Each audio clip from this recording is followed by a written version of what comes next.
Where do onions grow? What do farmers put on the ground? I just like when you say pooping pest. My 4-year-old loves it. But so in there is potentially E. coli. We're going to take a paring knife and go just underneath the root end. What I see a lot of people do is they go too far down. They cut too much off and you lose the root end on your onion. So you don't want to do that. You want to cut just under here, and you can just whittle it through about 3/4 of the way. Once you get it, peel and peel towards you. So you get a nice piece all the way down like that. Okay. Then you come in on this side, same thing. Don't go too deep. All right, you paid for the whole thing. Just whittle it through. Once you get about 3/4 of the way through, grab it, peel it down the other way. Then, once you're here, you should have on both sides an easy way now to peel the onion. You can go all the way around and just peel it because you've cut it on both ends. If you do get this papery stuff on here, it's kind of like when you get sunburned, you can peel your skin off. That's what it always reminded me of. It kind of sounds like it too. Take that off because that's kind of slippery when you cut. So now you have the root end and then the flowering end.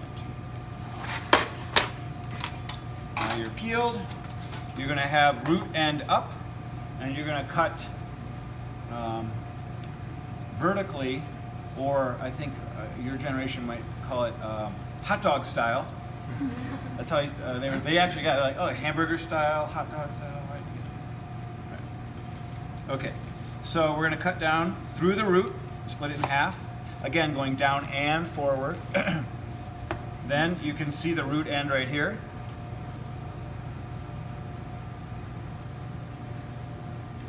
And since we're dicing, we're going to have the root end away from us.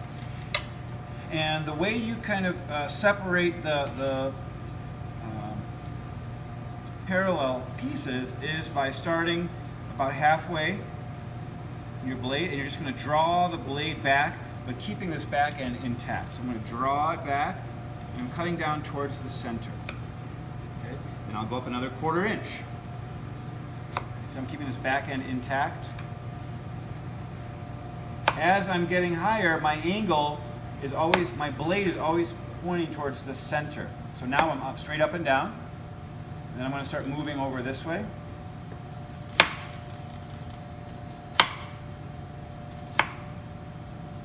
And you want to try and avoid cutting all the way through so that you have a full onion still intact.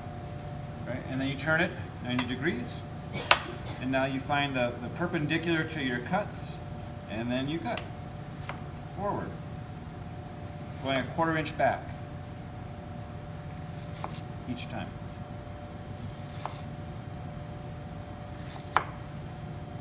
As you get towards the end, you'll probably get some pieces that are sticking. This one's not. But here, I would just go back through and just give it a couple cuts there. Here, you paid for that too, right? So as you're cutting this, you're going to cut it once that way, and just get as close to dice as you can on both sides. I'm very cheap. I'm going to take everything off here I can. I'm not homeschooling my grandkids. So that's how you do the onion. Okay? Obviously, you cannot get to a perfect dice on here because your onions are only that thin. You can't change that. So you work with what you have, and you try and get a 1/4 inch by 1/4 inch by 16. Okay, so you work with what you have. Okay, and then that's all you have left is the peel.